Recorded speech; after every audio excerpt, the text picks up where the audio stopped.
Hello, everyone. Welcome back to the Exodus Travel Company. I am the owner and CEO. My name is Keontae, but most people who know me just call me Key, and that is okay. This is my second video with my about my Japan experience. On this particular video, I want to talk about the advantages and disadvantages of having a private driver versus just using public transportation. They both have their perks and they both have their, downsides. But we're going to talk about the full picture for sure today. So I want to talk to you guys about my experience there. And when I tell you again, like I said before in my last video, I am typically a passenger princess.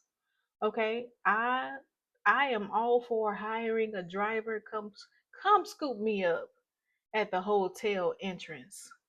Absolutely. Pick me up and shuffle me where I need to go. Absolutely. But because Japan was going to be more of an expensive trip, I decided to cut that part out, and just go the cheaper route, which was public transportation. And I'm actually glad I did try it because it actually wasn't that bad. So when I took public transportation in both Tokyo and Kyoto, I actually ended up spending probably around less than $10 a day just to get around, and that's even $10 a day is even a stretch. But we're gonna break down all of that here in a second. So for me, this is the way I look at things. Public transportation, I had to reframe it this way because I'm a luxury girl. Public transportation is budget luxury, but private transportation is convenience luxury. I'm going to say that again. Public transportation is budget luxury, while private transportation is convenience luxury. Okay? You just got to pick and choose what type of luxury you want. That's how I settled it in my mind. Because I wanted to cry so bad because I had to take public transportation, but I was like, it's just budget luxury. That's all. And it actually wasn't that bad. So for this trip, I chose, of course, to go the budget luxury way. And here is why. It had everything to do with cost. So in Japan, buses typically run you around 210 yen, which is about $1.50 USD. Still was not bad. Um, Trains can be around 150 to 300 yen, which is about again $1 to $2 USD. Bullet train, and again, let me emphasize that these numbers are based on can be different depending on how much you do travel and get around. If you're going to multiple places throughout the day, then it could be more. But this is just my experience. And we were hopping on and off of trains quite often. So the fact that my transportation cost was less than $10 a day speaks volumes. But the bullet train to Kyoto, um, for Kyoto and Tokyo. So if you're going to fly to Japan and you're going to land in Haneda, which Tokyo, which is the most cost effective option, you're going to take a bullet train from Tokyo to Kyoto. Um, and in that bullet train, you have two options. You can do the ordinary car, which is going to be your cheapest option. With that, the tickets normally run you about maybe 90 something dollars for a ticket. Or you can do a green car, okay? And you can reserve these online, by the way. Green card though is reservation only. So and green card is the first class version. So I say, you know what? I might as well get a first class somewhere. Like, if this is if this is the only first class transportation I will have on this trip, I will take it. So I did the green card. So green cards are reserved. So they're going to be more expensive. But you also get to choose if you do a reserved seat on the ordinary card or the green card, you get the option to choose. You get the option to choose which seat you want. If you want the extra luggage space, which you can get. If you want to see the view of Mount Fuji, you can see that. You can pick a particular seat for that. So that's why I like doing reserved seats for those because your seat is already picked out. But it is possible for you to do unreserved as well. If you do unreserved, your ticket would just be for that day, and then you can just hop on the bullet train at any time. But that would be on the ordinary card and not the green card. The green card you need a time. Um, I ordered my tickets on Cloak.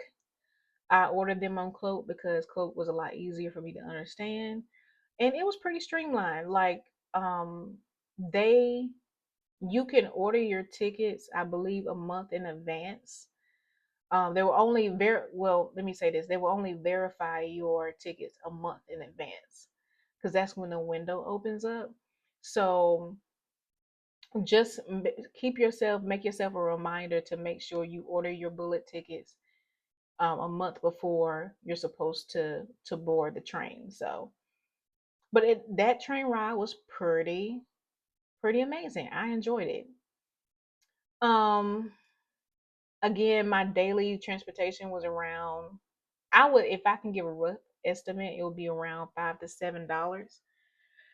Another important thing with transportation in Tokyo, you're going to need a Suica card. If you're going to take public transportation, you're absolutely going to need a Suica card. And here's the amazing thing about it. You don't need a physical card. You can easily download that card. If you have an iPhone, you can easily download it on your Apple Wallet and just load it up. That's all you do. And when you do it'll cover your buses, trains, subways, convenience stores, vending machines, you name it. Like you can use that card, but all you do is tap and go. You don't have to pull up the wallet when you tap. You can literally just tap your phone and the Suica would charge. It would charge the card. I put on $60 USD on the card before I left. Ended up being like 10,000 yen.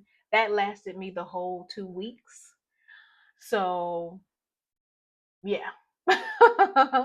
So technically speaking, my transportation costs around $60 versus how much ever a private driver would have been, which would have been hundreds, maybe even in the thousands. Okay. So that just kind of gives you a breakdown. So that's how much I loaded on mine, and I think I still have maybe $10, $10 USD still on the card. I'm going back, so ain't no point in me spending all of it. But it lasted me 2 weeks. So if you're gonna do public transportation, load that Suica up. You don't really have to worry about it really running out unless you're like really going 24/7. So that was just my experience with choosing budget luxury this time. All right, so let's talk about some advantages of going the budget luxury route, which is public transportation.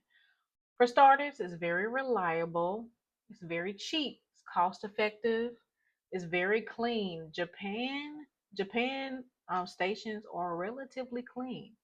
And that was one thing that I was like, oh, okay, not too bad. The trains are very quiet. I mean, you'll see that a lot of times online too. The trains are very quiet. There's not a lot of talking on there. So for the most part, it's still a peaceful ride. So very quiet, very safe, and also very convenient. Again, like I recommend staying by the station if you do go visit Japan because it just makes it such a convenience to just walk out of your hotel and boom, you at the station. You don't have to walk 20 minutes to get to like you are just there. So it just, especially on days where you're doing a lot of walking, a lot of sightseeing, There, I mean, my highest step count was 25,000 steps one day. Yeah, the last thing I wanted to do is walk 18 minutes to a hotel. So it is definitely allows you to be convenient in a way. But there's some disadvantages of the budget luxury route. It can be confusing and very overwhelming. If you have, and the reason why I say that, if you have ever gone to Japan and been at those stations, you know how busy it is. You know how many people, thousands of people are in that station. The stations are huge. It's very confusing. Which way am I going? Google Maps can't help. Like yes, it is very overwhelming, especially when you have just gotten off of a 14-hour flight and then you're hit with a train station in Tokyo. Whoa, whoa, whoa. My brain literally, the first night we got there, my brain literally shut down. Like I was just like, what is happening? But we made it. We made it through that. But it's very confusing when you first get there because you're like, whoa. And I will say this: don't be. First of all, read your signs. Read your signs. But the information is not always on a sign, which makes it even more confusing. But always stop and ask for help. Like I stopped and asked for help several times, and people, they listen. They know exactly where you need to go. So don't be afraid to ask if you get lost. Like I said before, the stations can be very crowded, very busy. So if you are a person like me that you are an introvert and you don't like crowds, I'm gonna just go ahead and give you the heads up. Just go ahead and prepare yourself mentally. Okay. So let's move into my favorite, which is convenience luxury. I love convenience luxury, which is private transportation. So hiring a private driver for Japan could run 230 to $600 a day, depending on the company, depending on where you need to go, depending on how many hours you need the car for. But it can be anywhere between 230 to $600 a day. I don't got that kind of money, and if I did, I don't even know if I would be comfortable paying that much. But people do, and I see why. They do have taxis and Ubers there. They can run about 1,200 to 3,000 yen, which is about maybe $20 per ride. And if you got to go to multiple places, that can rack up. That $20, 15 $20 can rack up very easily in a day. So daily you're going to spend probably about, and I'm just guessing these numbers, maybe about 2,500 to 3,000. Again, this just depends on how much you're going, how much you're being driven around. So you can probably spend, 2,500 to 3,000 if you're just being conservative. If you just need a ride to just go to the long distance place that you want to go to and then come back. But it really just depends on how much you travel and how far everything is. So some of the advantages of doing the private driver is, of course, as a passenger princess, we love to get the door to door convenience. Yes, pick me up at the entrance of my hotel. Absolutely. I love it. I ain't gotta walk nowhere. I ain't gotta pull out Google Maps. I ain't gotta read signs. I don't have to be in crowded areas. Just I can just walk out my door and bam, the car is there. Is another advantage is that it's stress free because you ain't gotta do nothing. You just gotta show up. It's easier. Oh my God, it's so much easier to transport luggage when you have private transportation. Baby, let me tell you something. Carrying luggage through The train station was not on my bingo card for 2026. Okay. My God. And there are some areas that they do have stairs. There are some areas that have escalators. And there might be some sections of the terminal that don't got none, and you got to pick that suitcase up and you got to carry it. So I will go ahead and go. I'm going to prepare you now. Pack lightly as you can, just in case. Because, baby, woo, I grew some muscles on that trip. You hear me? But yes, it's so much easier when you have a private driver. He just toss that suitcase in the back and you good. All right. That's amazing. And of course, most importantly, private transportation is more comfortable and it's more private. But again, like I said, with public transportation, the trains are very quiet. Even the buses are very quiet. They're very crowded too, but they can be very quiet. So still, not too bad. Some of the disadvantages of private transportation is, of course, the expense. It is more expensive. If you don't mind the expense of it, go ahead, knock yourself out. Like, hey, enjoy yourself, kick your feet back, do your thing. But it is more costly. And if you do want to cut down on your budget, maybe have some days where you do a private driver and some days you do public transportation. You can do it that way too. Another thing to consider is that traffic is bananas. Okay, traffic in Japan is bananas.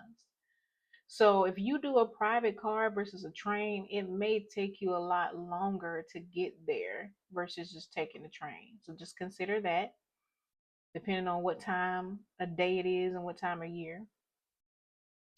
Another disadvantage is that it's not always necessary. Like I said, if you live by the station, just take the train. It's a lot of times it's a lot easier to do that. And another thing to consider too is that even though Uber is available in Japan, there are some areas where it's very limited. So I wouldn't lean very heavily on taking Uber. And then if you want to take a taxi, that's going to be even more pricey. So that's just the advantages and disadvantages of both the budget luxury and the convenience luxury.